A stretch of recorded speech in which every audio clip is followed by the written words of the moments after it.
Hello, ഇന്നത്തെ കഥയിലേക്ക് എല്ലാവർക്കും സ്വാഗതം.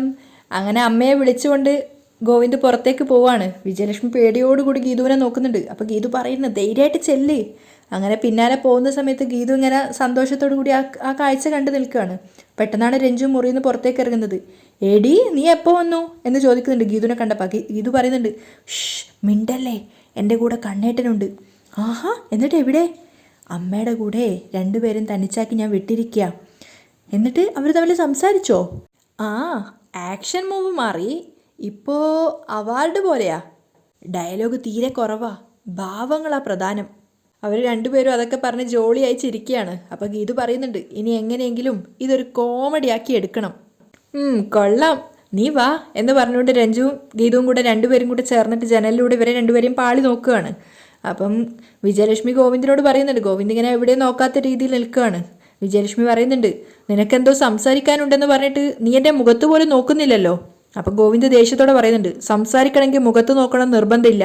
അത് കേട്ടപ്പോൾ വിജയലക്ഷ്മി ചിരിച്ചോട് ചോദിക്കുന്നുണ്ട്, മുഖത്തേക്ക് നോക്കിയാൽ നിന്റെ ദേഷ്യത്തിൻ്റെ മഞ്ഞുരുക്കി പോയാലോ എന്നുള്ള പേടിയുണ്ടല്ലേ?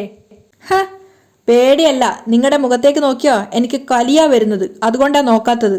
ഓ ശരി ശരി, വിശ്വസിച്ചു. അത് കേട്ടപ്പോൾ ഗോവിന്ദ് ചെറിയ കുട്ടികളെ പോലെ കുറുമ്പോടെ മുഖം തിരിച്ചു നിൽക്കുകയാണ്. അത് കണ്ടപ്പോൾ വിജയലക്ഷ്മിക്ക് ശരിക്കും ചിരി വരുന്നുണ്ടായിരുന്നു. അതിനുശേഷം അവർ മനസ്സിൽ വിചാരിക്കുകയാണ്, ആ നോട്ടത്തിന് ഒരു മാറ്റവും ഇല്ല. അമ്മയോട് പരിഭവം നടിച്ചിരുന്ന ആ കള്ളക്കണ്ണൻ അതുപോലെ തന്നെ ഉണ്ടായിരുന്നു ഗോവിന്ദിന്റെ മുഖവും. അതിനുശേഷം ഒരു മാതൃഹൃദയത്തിന്റെ വേദനയോട് കൂടി അവർ മനസ്സിൽ വിചാരിക്കുകയാണ്, ഏത് വെണ്ണ കാട്ടി വിളിച്ചാലാടാ അമ്പാടിക്കണ്ണ നീ അമ്മയുടെ അരികിലേക്ക് വരുന്നത്? അവർ വിഷമത്തോടു കൂടി ഗോവിന്ദിനെ തന്നെ നോക്കി നിൽക്കുകയാണ്. അപ്പം ഗോവിന്ദ് പറയാണ്, ഞാനൊരു അന്യനായതുകൊണ്ടാവാം എൻ്റെ സഹായം ധ്യാൻ നിരസിച്ചു. അതുകൊണ്ട് ഞാൻ നിങ്ങളുടെ കയ്യിൽ കുറച്ച് പണം തരാം. നിങ്ങളുടെ കുടുംബ സ്വത്താണെന്നോ വല്ലതും പറഞ്ഞ് നിങ്ങളത് ധ്യാനിന് കൊടുക്കണം. എന്താ ഗോവിന്ദ് ഉദ്ദേശിക്കുന്നതെന്ന് വിജയലക്ഷ്മിക്ക് മനസ്സിലാവുന്നുണ്ടായിരുന്നില്ല. അപ്പോൾ ഗോവിന്ദ് പറയാണ്, രഞ്ജുവിനെ സ്നേഹിക്കുന്നത് ഒരു നഷ്ടക്കച്ചവടമായിട്ട് ധ്യാനിന് തോന്നരുത്. അത് കേട്ടപ്പോൾ വിജയലക്ഷ്മി ശരിക്കും ഷോക്കായി പോവാണ്. എന്നിട്ട് അംഗീകരിക്കാനാവാതെ ഗോവിന്ദിനോട് പറയുന്നുണ്ട്, എല്ലാം തുറന്ന് സംസാരിച്ചു എന്ന് കേട്ടപ്പോൾ നിനക്കവനെ മനസ്സിലായി എന്നാ ഞാൻ കരുതിയത്. എനിക്ക് തെറ്റി. അത് കേട്ടപ്പോൾ ഗോവിന്ദ് തലതാഴ്ത്തുകയാണ്.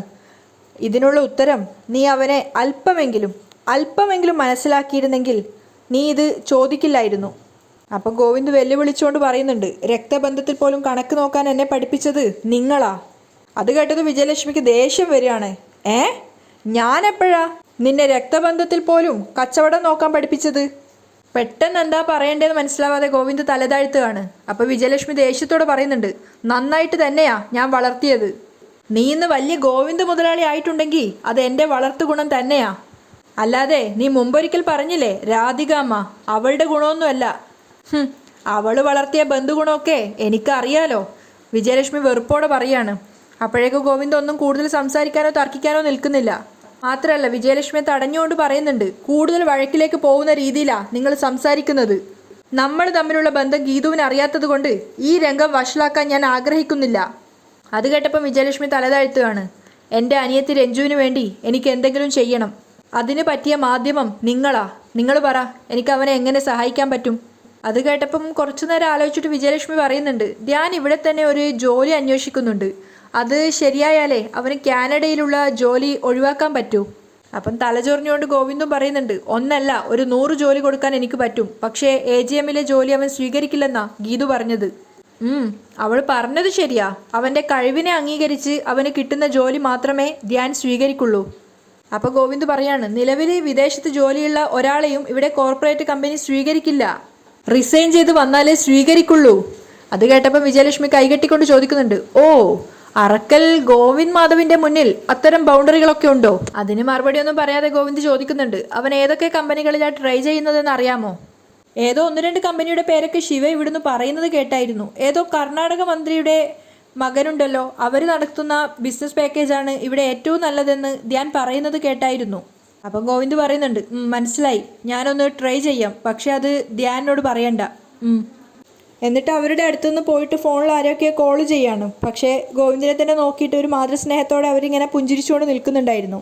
ഗീതു രഞ്ജുവും കൂടെ അടുക്കളയിൽ ചായ വെക്കാൻ വേണ്ടിയിട്ടാണ് പോയത്. ആ സമയത്ത് രഞ്ജു പറയുന്നുണ്ട്, ദുബായിലുള്ള പ്രോഗ്രാമുകൾ അമ്മ വേണ്ടാന്ന് വെച്ചു. ഇവിടെ തന്നെ കൽക്കട്ടയിലോ ഡൽഹിയിലോ മറ്റോ പ്രോഗ്രാമുകൾ വന്നാൽ അതൊക്കെ അമ്മ ഒഴിവാക്കുകയാണ്. കാര്യം എന്താണെന്ന് രഞ്ജു ചോദിച്ചില്ലേ? നാട്ടിലെ പ്രോഗ്രാം മതിയെന്നാ അമ്മ പറയുന്നേ. അപ്പം ഗീതു പുഞ്ചിരിച്ചുകൊണ്ട് പറയാണ്, എത്ര വർഷമാ ഇങ്ങനെ യാത്രകൾ, ഒരു വിശ്രമ ജീവിതം ആഗ്രഹിക്കുന്നുണ്ടാവും. അമ്മ ആഹ്ലാദകരമായ വിശ്രമ ജീവിതം നയിക്കണമെന്ന് തന്നെയാ എൻ്റെയും ആഗ്രഹം. പക്ഷേ അമ്മയ്ക്ക് തന്നെ അറിയാം അത് പറ്റില്ലെന്ന്, കടങ്ങൾ ഒരുപാടുണ്ടെന്ന്. അത് ഗീതുവിന് അത്ഭുതമായിരുന്നു. അമ്മയ്ക്ക് കടങ്ങളോ?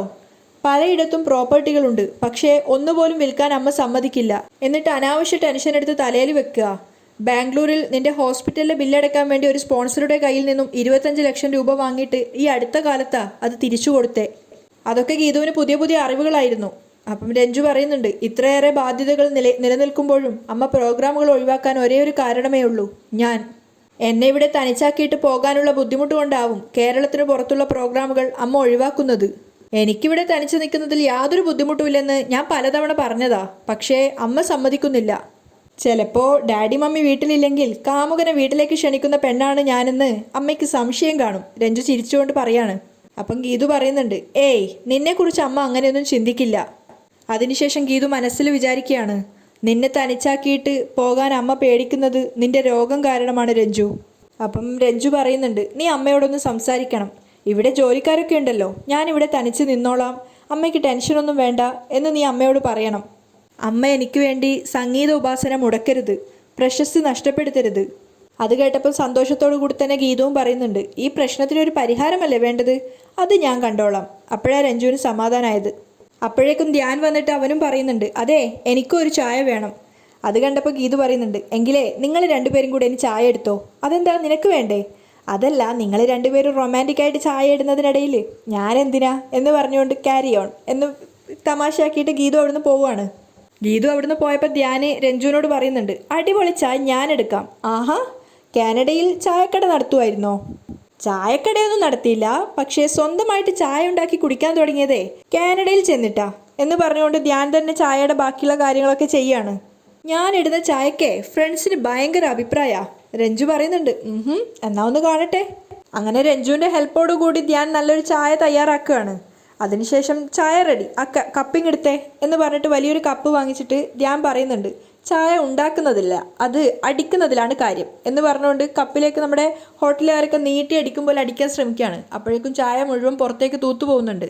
ആഹാ, നല്ല ചായ അടിക്കാരൻ, ഒരു തുള്ളി പോലും കപ്പിൽ വീണിട്ടില്ല, ഇപ്പം ശരിയാക്കി തരാം എന്ന് പറഞ്ഞുകൊണ്ട് ധ്യാൻ പിന്നെ അടുത്ത് വെച്ചിട്ട് കപ്പിലേക്ക് ഒഴിക്കുകയാണ്. അതിനുശേഷം ഗ്ലാസ് നിരത്തി വെച്ചതിലേക്ക് ഇതിലേക്ക് ഒഴിക്കുകയാണ്. പക്ഷേ അതും ഈ പറഞ്ഞതുപോലെ തന്നെ ഒക്കെ അവിടെ ടേബിളിലേക്ക് വീഴുകയാണ്, ഒന്നുപോലും ഗ്ലാസ്സിലേക്ക് ആവുന്നില്ല. അപ്പം രഞ്ജു കളിയാക്കുന്നുണ്ട്, മതി മതി മതി മതി, ഇനി ഇതിനേക്കാളും സൂപ്പർ ആക്കണ്ട. നിന്റെ ചായക്ക് നല്ല അഭിപ്രായം പറയുന്ന ഫ്രണ്ട്സുകൾ ആരാണെന്ന് മനസ്സിലായി. തറയിൽ നിന്ന് ചായ നക്കി കുടിക്കുന്ന നായക്കുട്ടികളല്ലേ. അപ്പം ധ്യാൻ പറയുന്നുണ്ട്, എന്നെ ഡീഗ്രേഡ് ചെയ്യരുത്. അപ്പം രഞ്ജു കളിയാക്കുകയാണ്, ഒരു ചായ പോലും ഉണ്ടാക്കാൻ അറിയാത്ത കാമുകൻ, നിന്നെ എന്താ ചെയ്യണ്ടേ എന്ന് പറഞ്ഞുകൊണ്ട് വെറുതെ തല്ലു പിടിക്കുകയാണ് രണ്ടുപേരൂടെ. അവസാനം ധ്യാൻ ചോദിക്കുന്നുണ്ട്, ഇനി എന്ത് ചെയ്യും? ഇനി കട്ടൻ ചായ ഉണ്ടാക്കി കൊടുക്കാം, എങ്കിൽ അത് ഞാനുണ്ടാക്കാം. അയ്യോ വേണ്ട. അപ്പോഴേക്കും ഹാളിൽ വന്നിട്ട് ഗോവിന്ദ് ഗീതുവിനോട് പറയുന്നുണ്ട്, ഗീതു നമുക്ക് പോവാം. അതിന് കണ്ടിട്ട് രഞ്ജുവിനെ കണ്ടില്ലല്ലോ. വിജയലക്ഷ്മി പറയുന്നുണ്ട്, അവന് പോവാൻ ധൃതി കാണിക്കുന്നുണ്ടല്ലോ. ശിവ, വിജയലക്ഷ്മി വിളിക്കുന്നുണ്ട്. അപ്പോഴേക്കും ധ്യാനും ശിവയും കൂടെ അങ്ങോട്ടേക്ക് വരികയാണ്. ചായ കൊടുത്തപ്പം ഗീതു ചോദിക്കുന്നുണ്ട് ധ്യാനോട്, അല്ല ഉണ്ടാക്കിയത് പാൽ ചായ ആണല്ലോ, കട്ടൻ ചായയാണ് ആരോഗ്യത്തിന് നല്ലത് ധ്യാൻ പറയാണ്. അപ്പം രഞ്ജു കളിയാക്കുന്നുണ്ട്, പാൽ ചായ മുഴുവൻ തറയിൽ പോയതുകൊണ്ട് ഇനി തൽക്കാലം അങ്ങനെ പറയാം. ഗോവിന്ദിന് നേരെ ചായ നീട്ടിയപ്പോൾ ഗോവിന്ദ് പറയുന്നുണ്ട്, എനിക്ക് വേണ്ടാന്ന്. അപ്പോൾ രഞ്ജു പറയുന്നുണ്ട്, ഞാൻ ഉണ്ടാക്കിയത് ഏട്ടൻ കുടിക്കാതിരിക്കരുത്, ഗോവിന്ദേട്ടൻ വാങ്ങിക്കാതിരിക്കരുത് എന്ന് പറഞ്ഞപ്പോൾ ഗോവിന്ദ് അത് വാങ്ങിക്കുകയാണ്. എല്ലാവർക്കും ചായ കൊടുത്തു കഴിഞ്ഞപ്പോഴേക്കും ധ്യാൻ്റെ ഫോണിലേക്ക് ഒരു കോൾ വരുന്നുണ്ടായിരുന്നു. രാവിലെ ധ്യാൻ പോയ ഇൻ്റർവ്യൂവിൻ്റെ ഒരു കോളായിരുന്നു അത്. അപ്പം അവർ സെലക്ട് ചെയ്തു എന്ന് പറഞ്ഞപ്പോൾ ധ്യാൻ ഒത്തിരി സന്തോഷമാവാണ്. അപ്പം പെട്ടെന്ന് തന്നെ മെയിൽ നോക്കാമെന്നൊക്കെ പറഞ്ഞ് കോൾ കട്ടിയിട്ട് എല്ലാവരോടും സന്തോഷ വാർത്ത പറയുകയാണ്, എനിക്ക് ആ ജോബ് കിട്ടി. ഞാൻ ഒരിക്കലും പ്രതീക്ഷിച്ചിട്ടുണ്ടായിരുന്നില്ല, പോയപ്പോഴൊന്നും അവർ പരിഗണനയിൽ വെക്കാമെന്നേ പറഞ്ഞിട്ടുണ്ടായിരുന്നുള്ളൂ, പക്ഷേ എനിക്കത് കിട്ടും ഞാൻ ഒരിക്കലും പ്രതീക്ഷിച്ചില്ല എന്നൊക്കെ പറഞ്ഞ് സന്തോഷത്തോട് പറയാണ്. അപ്പം ഗോവിന്ദിൻ്റെ മുഖത്ത് നിറഞ്ഞ ചിരി വരുന്നുണ്ട്. അപ്പം ഗീതു ഇങ്ങനെ ഗോവിന്ദിനെ തന്നെ നോക്കണം, അവൾക്ക് ഏറെക്കുറെ മനസ്സിലായി ഗോവിന്ദിൻ്റെ ഇടപെടലുണ്ട് അതില്ലെന്നുള്ളത്. അപ്പം രഞ്ജു പറയുന്നുണ്ട്, എന്തായാലും ഗോവിന്ദേട്ടൻ ഇവിടെ വന്നപ്പോൾ തന്നെ നല്ലൊരു വാർത്ത ഉണ്ടായി. അപ്പം ഗീതുവും പറയാണ്, എങ്കിൽ പിന്നെ ഞങ്ങൾ ഇടയ്ക്കിടയ്ക്ക് ഇങ്ങോട്ടേക്ക് വരാം. അത് കേട്ടപ്പോൾ ഗോവിന്ദ് ഇങ്ങനെ പല്ല് കടിച്ചുകൊണ്ട് ഗീതുവിനെ നോക്കുന്നുണ്ട്. തിരിച്ച് കാറിൽ കയറിയപ്പോൾ ഗീതു ചോദിക്കുന്നുണ്ട്, ഞാനൊരു കാര്യം ചോദിച്ചാൽ സത്യം പറയോ? പറ്റുന്നതാണെങ്കിൽ പറയാം, എന്തായാലും ഞാൻ കള്ളം പറയാറില്ല. ഓ, ഹരിചന്ദ്രൻ്റെ പുതിയ അവതാരം, നീ ചോദിക്ക് ഞാൻ പറയാം എന്ന് പറഞ്ഞുകൊണ്ട് ഗോവിന്ദ് വെയിറ്റ് ചെയ്യാണ്. അപ്പം ഗീതു ചോദിക്കുന്നുണ്ട്, ധ്യാൻ ഇന്ന ജോലി വാങ്ങിച്ചു കൊടുത്തത് കണ്ണേട്ടനല്ലേ? അപ്പം ഗോവിന്ദ് പറയുന്നുണ്ട്, ഇല്ല, ഓ ഇപ്പം പറഞ്ഞേ ഉള്ളൂ കള്ളം പറയില്ല എന്ന്. എന്നിട്ട് എത്ര പെട്ടെന്നാ മാറ്റി പറയുന്നത്? നിന്നോട് ആര് പറഞ്ഞു? ആദ്യം റിജക്റ്റ് ചെയ്ത കമ്പനി തിരിച്ചു വിളിച്ച് ജോലി കൊടുക്കണമെങ്കിൽ ശക്തമായ പ്രഷർ വേണം. ആ പ്രഷർ കൊടുത്തത് കണ്ണേട്ടനാണെന്ന് എനിക്കറിയാം. ഞാൻ ജോലി കിട്ടിയ കാര്യം പറഞ്ഞപ്പോൾ എൻ്റെ മുഖം മുഴുവനായിട്ട് കണ്ണേട്ടനിലായിരുന്നു. ആ മുഖം കണ്ടപ്പോൾ തന്നെ എനിക്ക് കാര്യം മനസ്സിലായി. അപ്പോൾ ഗോവിന്ദ് പിറുവിറുക്കുകയാണ്. ആവശ്യമില്ലാത്തതൊക്കെ മനസ്സിലാക്കും, ആവശ്യമുള്ളതൊന്നും മനസ്സിലാക്കുകയില്ല. എന്തൊരു ജന്മം. അപ്പോൾ ഗീതു പറയുന്നുണ്ട്, ആവശ്യമുള്ളതും ഇല്ലാത്തതും ഒക്കെ ഞാൻ മനസ്സിലാക്കും. കണ്ണേട്ടന് മനസ്സിലുള്ളത് ഒളിക്കാനേ അറിയില്ല, അതുകൊണ്ട് മുഖത്ത് നോക്കി ഞാൻ കാര്യം കണ്ടുപിടിക്കും. അത് കേട്ടപ്പം പുഞ്ചിരിച്ചുകൊണ്ട് ഗോവിന്ദ് ചോദിക്കുന്നുണ്ട്, അങ്ങനെയാണെങ്കിൽ ഇപ്പോൾ എൻ്റെ മനസ്സിലുള്ളത് കണ്ടുപിടിക്കാൻ പറ്റുമോ? കാറ് നിർത്തി എൻ്റെ കണ്ണിൽ തന്നെ സൂക്ഷിച്ചു നോക്കിയാൽ ഞാൻ കണ്ടുപിടിക്കും. ആഹാ, എങ്കിൽ ഓക്കെ, ഞാൻ വെല്ലുവിളി സ്വീകരിച്ചിരിക്കുന്നു. ഗോവിന്ദ് കാർ ഒരു ഭാഗത്ത് സൈഡായിട്ട് ഒതുക്കുകയാണ്. അതിനുശേഷം ഗീതുവിനെ നോക്കാൻ വേണ്ടി ശ്രമിക്കുമ്പോൾ ഗീതു പറയുന്നുണ്ട്, ഓ എൻ്റെ മുഖത്തേക്ക് നോക്ക്. അങ്ങനെ ഗോവിന്ദ് പ്രണയമൊക്കെ ഉള്ളിലേക്കുള്ള മനസ്സിൽ വിചാരിക്കുകയാണ്. എൻ്റെ മുഖത്തുള്ള പ്രണയം മൊത്തം, മനസ്സിലുള്ള പ്രണയം മൊത്തം മുഖത്ത് കൊണ്ടുവരണം. എന്നിട്ട് ഗീതുവിനെ നോക്കുമ്പോൾ അവൾക്ക് മനസ്സിലാവണം എൻ്റെ ഉള്ളിലുള്ള പ്രണയം. അത് അവൾ പറഞ്ഞു കഴിഞ്ഞാൽ പിന്നെ എനിക്ക് എളുപ്പമാണല്ലോ, കുറച്ചുകൂടി ഒന്ന് പെട്ടെന്ന് തന്നെ കാര്യങ്ങളൊക്കെ ഒന്ന് പറയാലോ എന്നൊക്കെ വിചാരിക്കുകയാണ്. എന്നിട്ട് ഗീതുവിനെ നോക്കുന്നുണ്ട്. പക്ഷേ വിചാരിച്ച പോലെ എളുപ്പമല്ല എന്നുള്ളത് ഗോവിന്ദിന് തന്നെ മനസ്സിലാവാണ്. അവൻ നോക്കുന്ന സമയത്ത് അവൻ ആ പ്രണയം വരുന്നുണ്ടായിരുന്നില്ല. 1-2 പ്രാവശ്യം കണ്ണ് ചിമ്മിപ്പോവുകയും ചെയ്യുന്നുണ്ട്. ഇങ്ങനെ കണ്ണും മുഖം മാറ്റാനൊന്നും പാടില്ല, എന്നെ തന്നെ നോക്കിയിരിക്ക് എന്ന് ഗീതു പറയുന്ന പ്രകാരം വീണ്ടും ശ്രമിക്കുന്നുണ്ട്. പക്ഷേ ഒരു രക്ഷയില്ല, മുഖത്ത് ഒരു പ്രണയവും വരുത്താൻ ഗോവിന്ദിന് സാധിക്കുന്നില്ല. അപ്പം ഗീതു ഇങ്ങനെ ആവാഹിച്ചൊക്കെ എടുക്കുകയാണ്. എന്നിട്ട് പറയുന്നുണ്ട്, ഇതൊക്കെ ഞാൻ എൻ്റെ മനസ്സിലേക്ക് കൊണ്ടുപോയി ഞാനിപ്പോൾ പറഞ്ഞു തരാം എന്നൊക്കെ പറഞ്ഞ് കണ്ണടച്ച് ഇങ്ങനെ ഓരോന്നും കണക്ക് കൂട്ടുന്ന പോലെ നിൽക്കുകയാണ്. അപ്പം ഗോവിന്ദ് വിചാരിക്കുന്നുണ്ട്, ഈ സമയത്ത് പെട്ടെന്ന് പോയി ഒരു കിസ്സ് കൊടുത്താലോ, അപ്പോൾ അവൾക്ക് മനസ്സിലാവും എൻ്റെ ഉള്ളിൽ എത്രത്തോളം പ്രണയമുണ്ടെന്ന്. അങ്ങനെ ചുണ്ടിങ്ങനെ പിടിച്ചിട്ട് ഗീതുവിൻ്റെ കവിളിനരികിലേക്ക് പോവാണ്. പെട്ടെന്ന് ഗീതു കണ്ണു തുറക്കും. കണ്ണേട്ടൻ്റെ മുഖത്തെ വികാരം ഞാൻ മനസ്സിലാക്കി കഴിഞ്ഞു. ഗീതു ഇങ്ങനെ സന്തോഷത്തോടു കൂടി പറയുമ്പോൾ ഗോവിന്ദ് ഇങ്ങനെ ക്യൂരിയോസിറ്റിയോടുകൂടി നിൽക്കുകയാണ്, എന്തായിരിക്കും അവൾ പറയാമെന്ന് വിചാരിച്ചിട്ട്. സൂക്ഷിച്ചു നോക്കിയപ്പോൾ കണ്ണേട്ടനിൽ ഞാൻ കണ്ടത് ഒരു യാചകൻ്റെ മുഖമാ. അത് കേട്ടപ്പോൾ ഗോവിന്ദ് ഒന്നുകൂടെ മിറർ നേരെയാക്കി നോക്കുകയാണ്, ഞാനൊരു യാചകനാണോ എന്ന് വിചാരിച്ചിട്ട്. അപ്പോൾ ഗീതു പറയുന്നുണ്ട്, ദാറ്റ് മീൻസ് കണ്ണേട്ടൻ എന്നോട് എന്തോ യാചിക്കുന്നുണ്ട്. അത് കേട്ടപ്പോൾ ഗോവിന്ദിന് ഒന്നുകൂടെ പ്രതീക്ഷയായി. Am I right? യാ, ശരിയാ, you are absolutely right. Yeah, thank you. ഇനി ഞാൻ എൻ്റെ നിഗമനം പറയാം. വേഗം പറ. ഗോവിന്ദ് കാത്തിരിക്കുകയാണ്. അപ്പോൾ ഗീതു പറയുന്നുണ്ട്, കണ്ണേട്ടന് നന്നായിട്ട് വിശക്കുന്നുണ്ട്, അതുകൊണ്ടാണ് ഒരു യാചകൻ്റെ മുഖഭാവം. എന്നോട് ചോദിക്കാൻ ആഗ്രഹിക്കുന്നത് നമുക്ക് എവിടെയെങ്കിലും പോയി ഭക്ഷണം കഴിക്കാം എന്നല്ലേ? ഗോവിന്ദിന് കടിച്ചു കീറാനുള്ള ദേഷ്യം വരികയാണ്. അപ്പോൾ ഗീതു വീണ്ടും ചോദിക്കുന്നുണ്ട്, ഞാൻ പറയാം ശരിയല്ലേ? അല്ലേ ശരിയല്ലേ? ശരിയാ, വളരെ ശരിയാ. ഇതൊക്കെ എങ്ങനെ ഒപ്പിക്കുന്നു? അത് കഴിഞ്ഞ് ഗോവിന്ദ് നിസ്സഹായതയോടെ കൂടി ഗീതുവിനെ നോക്കുമ്പോൾ ഗീതു വീണ്ടും പറയുന്നുണ്ട്, ദേ പിന്നെ യാചകൻ്റെ ഭാവം. വിശപ്പ് കൂടിയിരിക്കുക, വേഗം കാറെടുക്ക്, പോയി വല്ലതും കഴിക്കാം. കാറ് വീണ്ടും എടുത്ത സമയത്ത് ഗോവിന്ദ് മനസ്സിൽ വിചാരിക്കുന്നുണ്ട്, അതേടി ഭിക്ഷക്കാരനാണ് ഞാൻ, ഒരു പ്രേമ ഭിക്ഷു. അങ്ങനെ രണ്ടുപേരും കൂടി ഹോട്ടലിലേക്ക് പോവുകയാണ്. ഗോവിന്ദ് ആകെ ചമ്മിയിട്ടുണ്ടായിരുന്നു. ഗീതു അറക്കലെത്തിയതിന് ശേഷം മുകളിലേക്ക് നോക്കുമ്പോൾ താഴെ രാധികാമ്മ ആരോ ആയിട്ട് ഫോണിൽ സംഭാഷണം നടത്തിക്കൊണ്ടിരിക്കുകയാണ്. സ്റ്റെപ്പ് ഇറങ്ങി താഴെ വരുമ്പോൾ ഗീതു കൂർത്ത നോട്ടമായിട്ട് അവരെ തന്നെ നോക്കിക്കൊണ്ട് വിചാരിക്കുന്നുണ്ട്, ശരിക്കും ഇവർക്ക് 8ൻ്റെ പണി കൊടുക്കേണ്ട സമയം കഴിഞ്ഞു. അതിനുള്ള വഴിയാ ഇനി കണ്ടുപിടിക്കേണ്ടത്. തന്നെ തന്നെ തുറിച്ചു നോക്കി ഗീതു വരുന്നത് കണ്ടപ്പോൾ രാധികാമ്മ ഫോൺ കോൾ കട്ട് ചെയ്യാണ്. ഗീതു അടുത്തെത്തിയപ്പോൾ അവർ ചോദിക്കുന്നുണ്ട്, നീ എന്താ എന്നെ ഇങ്ങനെ തുറിച്ചു നോക്കുന്നേ? ചുറ്റിലും പാര വല്ലതും വരുന്നുണ്ടോ എന്ന് നോക്കിയതാ. അപ്പം രാധിക പരിഹസിക്കുകയാണ്, അതിന് ഈ കുടുംബത്തിലെ പാര നീയല്ലേ? കട്ടപ്പാരയായ രാധികാമ്മ ഉള്ളപ്പോൾ ഞാനെന്ത് പാര? ഗീതുവും വിട്ടുകൊടുക്കുന്നില്ല. അത് കേട്ടുകൊണ്ടാണ് രേഖ അങ്ങോട്ടേക്ക് വരുന്നത്. അപ്പം രാധികാമ്മ ദേഷ്യത്തോടെ ഗീതുവിനോട് പറയുന്നുണ്ട്, ഗോവിന്ദിൻ്റെ സപ്പോർട്ടുള്ളത് കൊണ്ട് നിനക്കിപ്പോൾ ജയിച്ചു നിൽക്കാൻ പറ്റും, പക്ഷേ ഈ ജയം എപ്പോഴും നിന്റെ കൂടെ ഉണ്ടാവുമെന്ന് നീ കരുതരുത്. ഗീതുവും വിട്ടുകൊടുക്കുന്നില്ല. ഞാൻ എന്നോടും കണ്ണേട്ടനോടും എത്രമാത്രം സത്യസന്ധത പുലർത്തുന്നുവോ അത്രയും കാലം ഞാൻ ജയിച്ചു തന്നെ നിൽക്കും. ഇതൊക്കെ രേഖ മാറിയെന്ന് കേൾക്കുന്നുണ്ടായിരുന്നു. അപ്പം കളിയാക്കിക്കൊണ്ട് രാധിക പറയുന്നുണ്ട്, അതൊക്കെ ഇപ്പോഴത്തെ ആവേശത്തിന് തോന്നും, എൻ്റെ ഈ ആവേശേ ഇപ്പോഴൊന്നും കുറയില്ല. ഗീതു വിട്ടുകൊടുക്കുന്നില്ല. അതിനധികം ആയുസ്സില്ല ഗീതു. നീ ചെറിയ വിജയങ്ങളിൽ അഹങ്കാരം കാണിക്കുമ്പോൾ വലിയ പരാജയം നിനക്ക് മുന്നിലുണ്ടെന്ന് ഓർത്തോ. ഗീതുവിനെ വെല്ലുവിളിച്ചുകൊണ്ട് രാധികാമ്മ പോവുകയാണ്. അത് കണ്ടപ്പോൾ രേഖ അങ്ങോട്ടേക്ക് വരുന്നുണ്ട്. അപ്പോൾ സംശയത്തോടെ ഗീതു രേഖയോട് ചോദിക്കുകയാണ്, ഞാൻ എങ്ങനെ ജയിച്ചു എന്നാ രേഖച്ചി രാധികാമ്മ പറയുന്നേ? അപ്പോൾ രേഖ ചിരിച്ചുകൊണ്ട് പറയുന്നുണ്ട്, എടി നീ പ്രഗ്നൻ്റ് ആണെന്നാ രാധികാമ്മ കരുതിയിരിക്കുന്നേ. അത് കേട്ടപ്പോഴേക്കും ഗീതു ഞെട്ടിപ്പോവാണ്. ഗീതു വാ പൊളിച്ചിട്ട് അവിടെയാണ് ഇന്നത്തെ എപ്പിസോഡ് വൈൻഡപ്പ് ചെയ്യുന്നത്.